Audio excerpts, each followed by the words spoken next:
6.25 그 자체가 1950년 6월 25일입니다. 그 이후에 태어난 분들은 6.25 자체를 모릅니다. 모르고 우리 나이가 10살 정도니까 기억할 정도지 45년 이후에 태어난 분들도 6.25가 뭔지 모를 겁니다. 그래서 우리가 역사적으로 기억할 수 있는 마지막 세대인 것 같다. 그러므로 우리 40년 정도에서 아는 대로 이걸 기록으로 남겨야지 우리 전쟁의 역사를 후손들이 알고 국가의 안전 보장을 대비하면 좋겠다는 의식에서 이걸 시작하게 됐습니다.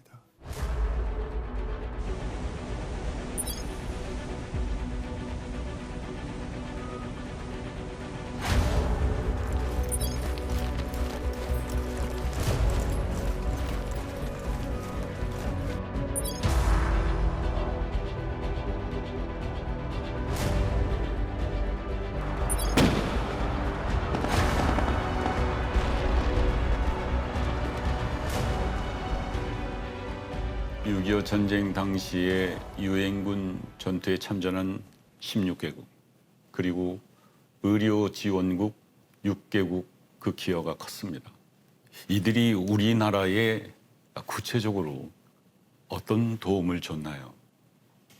그 당시 세계 국가가 100여 개 남짓할 텐데 그중에 60개국이 참여했습니다. 물자지원국이 39개국, 전투병력이 16개국, 그리고 의료지원단이 6개국에서 꼭 60개국이 참여한 거죠, 전체가. 그래서 가히 유엔군 산하에서 세계적인 전쟁이었다고 해야 맞을 겁니다. 1976년에 유엔데이가 공휴일에서 폐지된 걸로 알고 있습니다. 제가 대학 다닐 때는 공휴일에서 하루 쉬기도 한 날이 기억에 납니다. 그런데 오늘날 그 젊은 세대들은 유엔데이에 대해서는 어떤 의미였는지, 어떤 날이었는지 잘 모르는 것 같습니다. 1945년 10월 24일부로 유엔데이가 트루만 대통령에 의해서 구성됐습니다. 유엔이 창설되고 날짜를 정해줬습니다.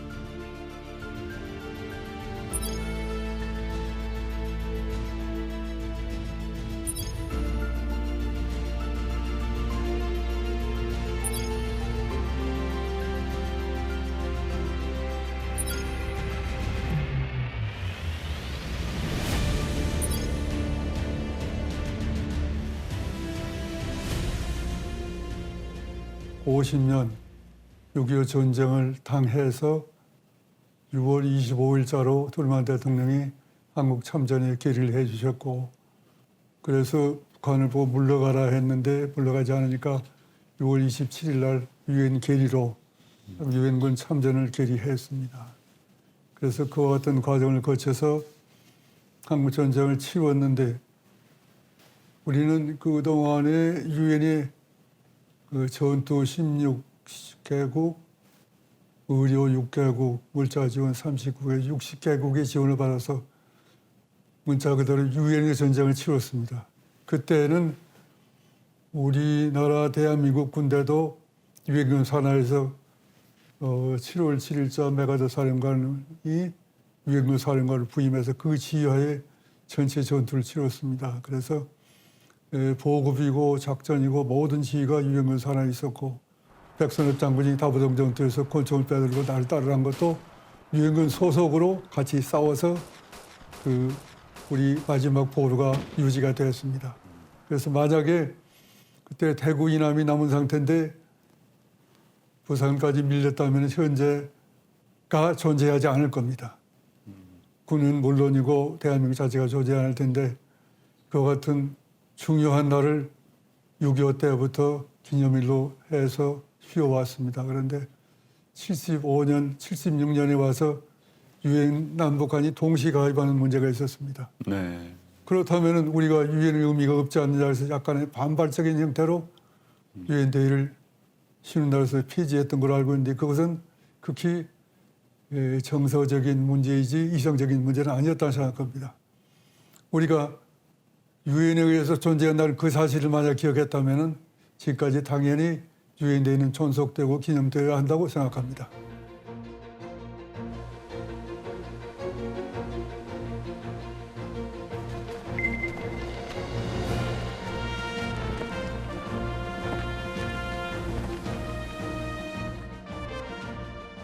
북한에서 우리 쳐들어왔을 때 3일간 서울에서 그냥 대기했던 거라든지 또 미군이 처음에 7월 5일 날 참전하고 7월에 미 24사단이 대전에서 패퇴하면서 뛴 그 사단장이 포로가 되고 오는 과정에서 북한도 미군도 완전히 준비된 전쟁을 한 것이 아니고 미군은 또 7월 5일 날 참전해서 오산서 패퇴를 했죠. 이게 제 생각에는 미군이 참전했다 하면 북한이 그냥 도망을 갚을 걸로 생각하지 않았는가 생각합니다. 그런데 북한에서는 미군을 상대해 보니까 상대할 만또 하다고 생각하고요. 그래서 전선이 미군은 미군대로 3만 8천 명인가 희생이 당했죠. 우리 전선에 돌아가신 분이. 그러면서 세계의 병력이 점점 참여했고 그래서 대구의 다부동까지 전선이 밀렸습니다만 본의 아니게 북한도 한국전쟁에 점점 말려들었고 미군도 유엔군 이름으로 그랬고 해서 유엔군도 10월 1일 날 북진을 했죠. 북진해서 장진호 청천강 전선에서 패퇴를 했는데 중공군도 이거 그냥 문제없이 쓸어버리겠다고 그래서 일사후퇴가 생겼죠. 그래서 평택 전선까지 밀려왔는데 그랬다가 결국 그때부터 유엔군의 진가가 나온 겁니다. 이제 51년 2월 달에 지평리 전투, 지평리 전투는 프랑스군입니다. 그리고 51년 4월엔 설마리 전투죠. 파주. 설마리 전투는 그건 영국군입니다. 그 전투에서 이김으로써 다시 그 방어할 수 있는 계기가 마련됐고 그것으로서 확실하게 유엔군에 의해서 우리 대한민국은 보호됐다. 방어가 됐다. 그런 개발은 확실히 했습니다. 그래서 유엔 얘기가 미군이 주축이 된 건 사실입니다. 사실이지만은 유엔의 이름으로 대한민국은 방어되었고 현재 휴전선이 보호됐다. 그런 생각에서 반드시 유엔데이는 기념돼야 하고 우리가 세계에 대해서 이만한 국력이나 경제력을 확보한 이 입장에서 젊은이가 커서 어른된 기분에서 인사하듯이 나는 세계 각국에 대해서 이해를 꼭 갖춰야 한다고 생각하고 유엔데이는 꼭 기념돼야 우리 면이 쓰지 않느냐 그런 생각을 해보았습니다. 그 회장님께서 기억하시는 6.25 전쟁은 어떤 모습이었나요?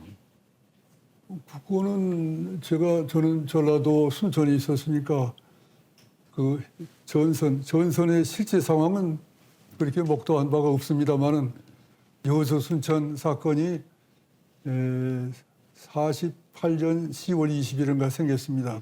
그때 본 상황은 옛날에는 원래 사람 하나가 돌아가셔도 굉장한 절차가 있고 상여라는 그 절차를 했는데 아무데나 사람들이 총을 맞아 쓰러져 있고 보고 전쟁은 그냥 사람을 우습게 하는 것 같다. 우리는 그때 10살 정도입니다.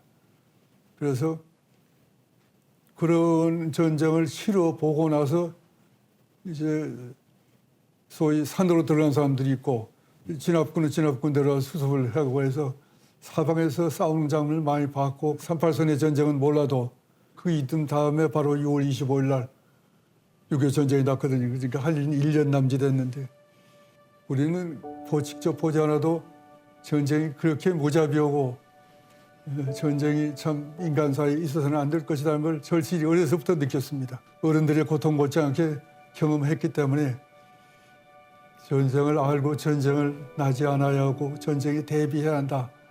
그 6.25 전쟁의 발발은 1950년 6월 25일 새벽 4시 그야말로 북한군의 기습남침이 그 시작이었습니다.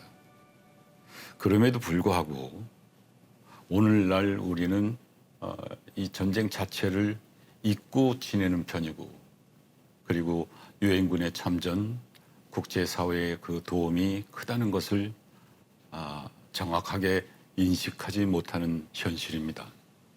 회장님께서는 오늘날 우리가 어떤 것을 기억해야 하는지 또 어떤 것을 기념해야 하는지 그 중요한 이유가 무엇이라고 생각하십니까?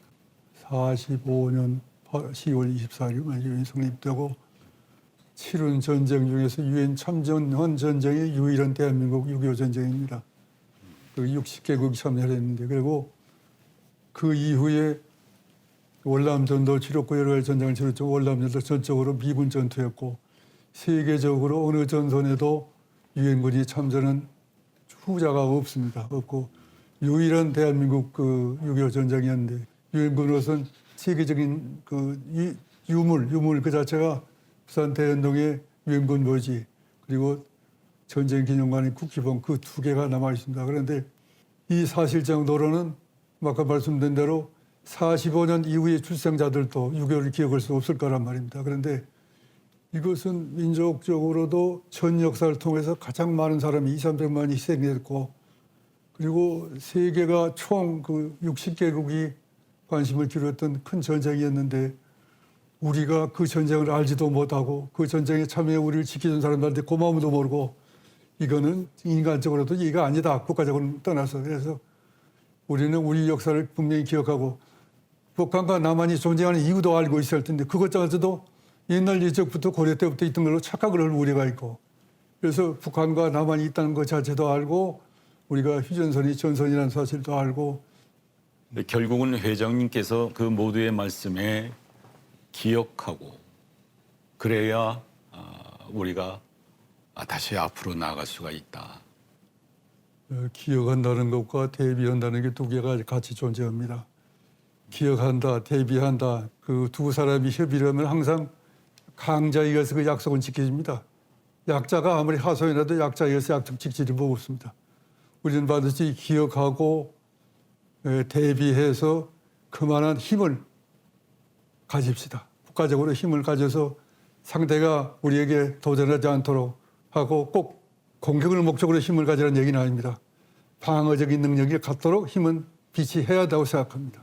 그래서 이런 것을 자꾸 알아서 대비하는 자세로 전 국민이 역사적인 아픔, 참전국들의 헌신에 대한 그 기억을 강조를 해오셨습니다. 또 전쟁 기념관 내의 평화의 광장에는 유엔군 참전비와 유엔군 각국의 국기가 개양되어 있었습니다. 저도 이제 촬영을 하면서 그 현장에서 많은 감동을 받았는데요. 그 배경이 궁금합니다. 제가 거기를 가봤을 때 그 국기봉들이 우리나라 사단기하고 나란히 있었습니다. 한국군 참전 사단 국기하고 각국 국기가 똑같은 형태로 수준도 똑같이 나란히 있는 걸 보고 조금 좀 이유를 잘 못한 것 같다. 그런 정도 느꼈는데 나중에 얘기 들으니까 우리나라 참전국 원수들이 오셨을 때 어떻게 뭐 할 방법이 없으니까 심지어 뭐 건물 안에 복도에서 뭐 어디서 예를 올렸다 그런 얘기를 듣고 각국 대표가 와서 자기 나라 국기에 대해서 예의를 표시하고 하려면은 그래도 국기봉이라도 좀 반듯한 게 하나 있어야겠다.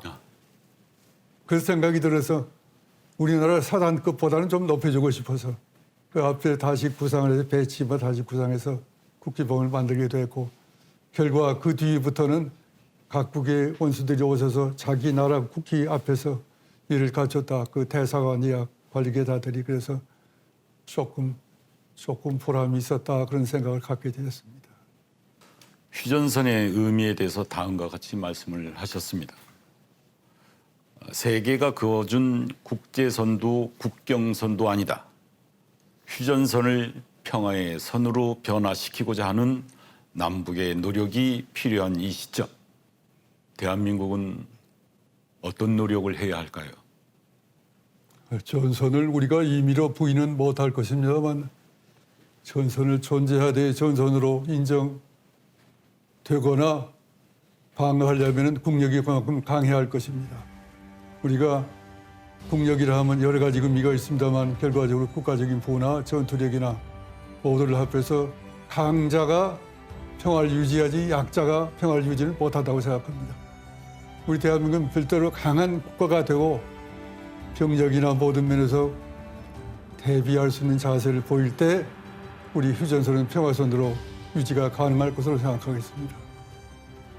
사실 오늘날 젊은 세대는 6.25 전쟁을 겪어보지 못한 세대입니다. 이들에게 특별히 전하고 싶은 말이 있으십니까? 현재 휴전선이 있다고 하니까 휴전선인가 보다 하는 생각이 거의 다일 것이고 우리 젊은이들이 휴전선에 가보지 않고 실상을 잘 못 느낄 겁니다. 그러나 조용한 그 휴전선이 전쟁이 나면 어떻게 되리라는 상상도 과거에 했던 그 현상도 전달해 줘야 장래를 대비할 것이다 하는 생각을 하고 있습니다.